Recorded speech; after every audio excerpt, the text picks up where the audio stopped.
بس دلوقتي ركب عربيه مفيش حد يتمنى انه يركبها. راجل ملياردير مشهور ركب احلى العربيات اللي في العالم، بتجيله هديه من كل انحاء العالم، وفي نفس الوقت الموتور بيتكتب عليه اسمه مخصوص.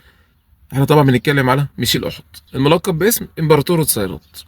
احلى عربيات في العالم كلها عنده. جراج عربيات يهبل، اقل عربيه عنده 30 40 مليون جنيه. عنده اكتر من 22 عربيه مركونه. نقدر نقول، مش هنقول معرض، هنقول متحف، وهو فعلا كان متحف. مين فينا ما راحش اسكندريه غير لما راح تصور عند عربياته؟ الراجل المتواضع اللي لما بينزل الناس كلها تحب تتصور معاه، وهو ينزل بيتصور معاهم وبيهزر وبينكشهم. الراجل الملياردير ميشيل احد ركب كل العربيات ان اي حد كان بيحسده عليها، بس دلوقتي ركب عربيه مفيش حد يتمنى انه يركبها. عربيه الموتى، عربيه ان الناس كلها كده كده هتركبها. في النهايه عايز اقول لك، ولا فلوسك ولا عربيتك ولا اي حاجه تمتلكها دلوقتي هي بتاعتك، علشان سيرتك الطيبه هي دايما اللي هتسوق. الله يرحم الملياردير ميشيل احد.